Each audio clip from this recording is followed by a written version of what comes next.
Chapter 8. In the House of the Tisroc. "Oh, my father, and oh, the delight of my eyes," began the young man, muttering the words very quickly and sulkily, and not at all as if the Tisroc were the delight of his eyes. "May you live forever, but you have utterly destroyed me. If you had given me the swiftest of the galleys at sunrise, when I first saw the ship of the accursed barbarians was gone from her place, I would perhaps have overtaken them. But you persuaded me to send first and see if they'd not merely moved round the point into a better anchorage. And now the whole day has been wasted, and they are gone, out of my reach, the false jade, the..." And here he added a great deal, many descriptions of Queen Susan, which would not look at all nice in print. For of course this young man was Prince Rabadash, and of course the false jade was Susan of Narnia. "Compose yourself, O my son," said the Tisroc, "for the departure of guests makes a wound that is easily healed in the heart of a judicious host." "But I want her," cried the prince. "I must have her. I shall die if I don't get her. False, proud, black-hearted daughter of a dog that she is. I cannot sleep, and my food has no savour, and my eyes are darkened because of her beauty. I must have the barbarian queen."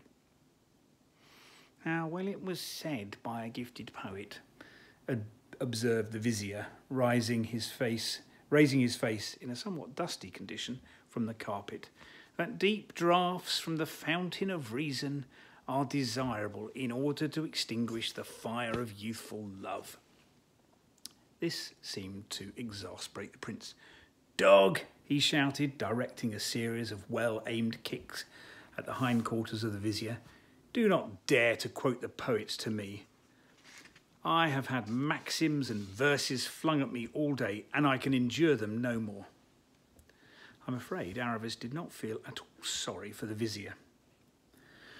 The Tisroc was apparently sunk in thought, but when after a long pause he noticed what was happening, he said tranquilly, "My son, by all means desist from kicking the venerable and enlightened vizier. For as a costly jewel retains its value, even if hidden in a dunghill, so old age and discretion are to be respected, even in the vile persons of our subjects. Desist, therefore, and tell us what you desire and propose." "I desire and propose, O my father," said Rabadash, "that you immediately call out your invincible armies and invade the thrice accursed land of Narnia, and waste it with fire and sword, and add it to your illimitable empire, killing their high king and all his blood, except the Queen Susan, for I must have her as my wife, though she shall learn a sharp lesson first." "Understand, O my son," said the Tisroc, "that no words you can speak will move me to open war against Narnia." "If you were not my father, O ever-living Tisroc," said the prince, grinding his teeth, "I would say that was the word of a coward."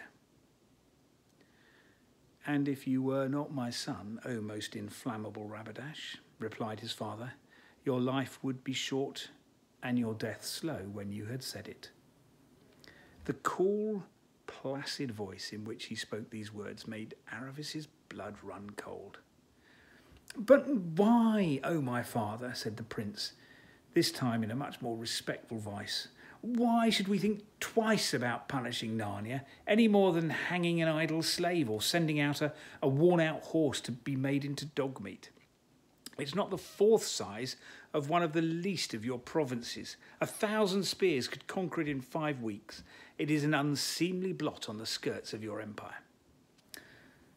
"Most undoubtedly," said the Tisroc. "These little barbarian countries that call themselves free, which is as much as to say idle, disordered and unprofitable, are hateful to the gods and to all persons of discernment." "Then why have we suffered such a land as Narnia to remain thus long unsubdued?" "Know, O enlightened prince," said the Grand Vizier, "that until the year in which your exalted father began his salutary and unending reign, the land of Narnia was covered with ice and snow, and was moreover ruled by a most powerful enchantress." "This I know, O loquacious vizier," answered the prince, "but I also know that the enchantress is dead, and the ice and snow have vanished, so that Narnia is now wholesome, fruitful, and delicious." "And this change, O most learned prince, has been brought to pass by the most powerful incantations of those wicked persons who now call themselves kings and queens of Narnia." "I'm rather of the opinion," said Rabadash, "that it's all come about by the alteration of the stars and the operation of natural causes." "All this," said the Tisroc, "is a question for the disputation of learned men. I will never believe that so great an alteration and the killing of the old enchantress were effected without the aid of strong magic. And such things are to be expected in that land, which is chiefly inhabited by demons in the shape of beasts that talk like men, and monsters that are half men and half beast. It's commonly reported that the High King of Narnia, whom may the gods utterly reject, is supported by a demon of hideous aspect and irresistible maleficence, who appears in the shape of a lion. Therefore, the attacking of Narnia is a dark and doubtful enterprise, and I am determined not to put my hand out further than I can draw it back." "How blessed is Calamin," said the vizier, popping up his face again, "on whose ruler the gods have been pleased to bestow prudence and circumspection. Yet, as the irrefutable and sapient Tisroc has said, it's very grievous to be constrained to keep our hands off such a dainty dish as Narnia. Gifted was the poet who said—" But at this point, Ahoshta noticed the impatient movement of the prince's toe and became suddenly silent. "It is very grievous," said the Tisroc in his deep, quiet voice. "Every morning the sun is darkened in my eyes, and every night my sleep is the less refreshing, because I remember that Narnia is still free." "Oh, my father," said Rabadash, "how if I show you a way by which you can stretch out your arm to take Narnia, and yet draw it back unharmed if the attempt prove unfortunate?" "If you can show me that, O Rabadash," said the Tisroc, "you will be the best of sons." "Here then, O father, this very night and in this hour I will take but 200 horse and ride across the desert, and it will seem to men that you know nothing of my going. On the second morning I shall be at the gates of King Lune's castle of Anvard in Archenland. They are at peace with us and unprepared, and I shall take Anvard before they have bestirred themselves. Then I will ride through the pass above Anvard and down through Narnia to Cair Paravel. The High King will not be there when I left them. He was already preparing a raid against the giants on his northern border. I shall find Cair Paravel most likely with open gates, and ride in. I shall exercise prudence and courtesy and spill as little Narnian blood as I can. And what then remains but to sit there till the Splendor Hyaline puts in with Queen Susan on board, catch my stray bird as she sets foot ashore, swing her into the saddle, and then ride back to Anvard." "But is it not probable, O my son," said the Tisroc, "that at the taking of the woman either King Edmund or you will lose his life?" "They will be a small company," said Rabadash, "and I will order 10 of my men to disarm and bind him, restraining my vehement desire for his blood, so there shall be no deadly cause of war between you and the High King." "And how if the Splendor Hyaline is at Cair Paravel before you?" "I do not look for that with these winds, O my father." "And lastly, O my resourceful son," said the Tisroc, "you have made it clear how this might give you the barbarian woman, but not how it helps me to the overthrowing of Narnia. O my father, can it have escaped you that even though I and my horsemen will come and go through Narnia like an arrow from a bow, yet we shall have Anvard forever? And when you hold Anvard, you sit at the very gate of Narnia, and your garrison in Anvard can be increased little by little until it is a great host. It is spoken with understanding and foresight, but how do I draw back my arm if all this miscarries? You shall say that I did it without your knowledge, and against your will, and without your blessing, being constrained by the violence of my love and the impetuosity of youth. And how if the High King then demands that we send back the barbarian woman, his sister? Oh, my father, be assured that he will not. For though the fancy of a woman has rejected this marriage, the High King Peter is a man of prudence and understanding, who will in no way wish to lose the honour and advantage of being allied to our house and seeing his nephew and grandnephew on the throne of Calamen. He will not see that if I live for ever, as is no doubt your wish, said the Tisroc in an even drier voice than usual.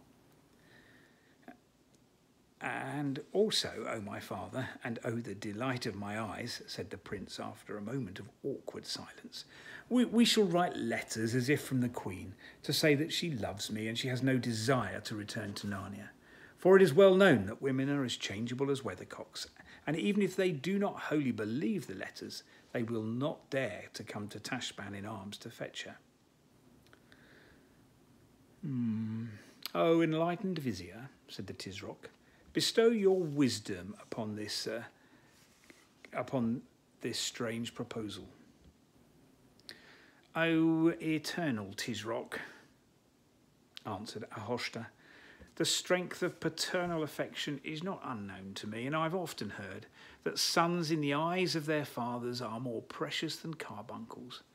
How then shall I dare freely to unfold to you my mind a matter which may imperil the life of this exalted prince? Undoubtedly you will dare, replied the Tisroc, because you will find the dangers of not doing so are at least equally as great. Oh, to hear is to obey, moaned the wretched man.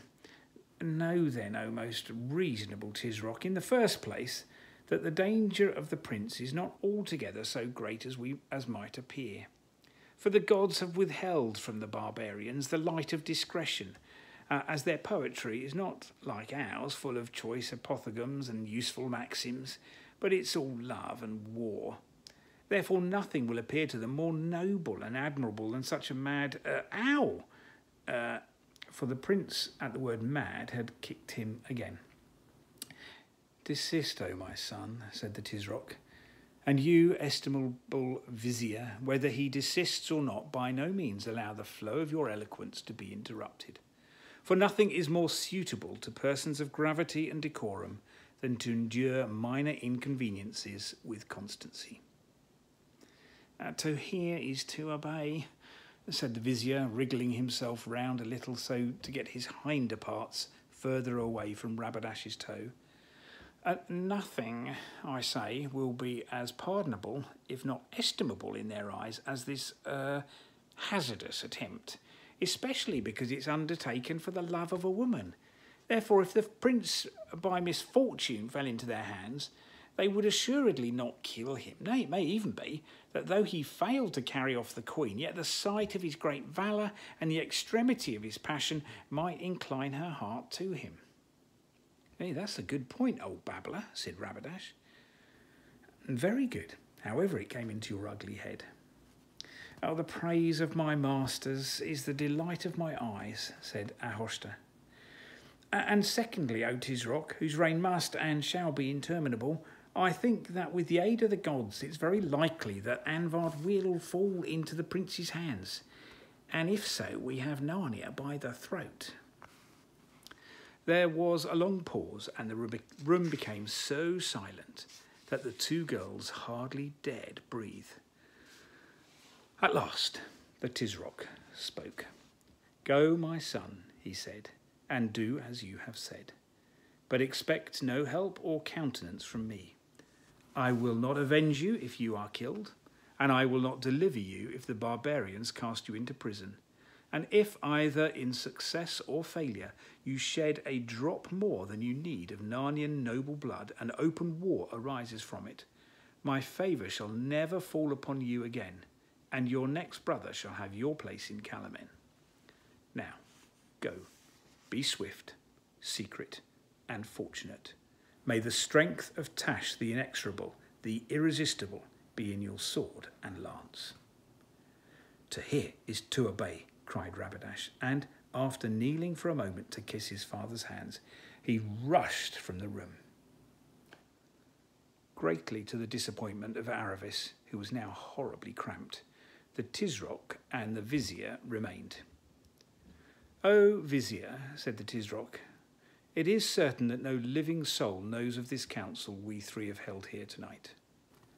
"O my master," said Ahoshta, "it's not possible that any should know.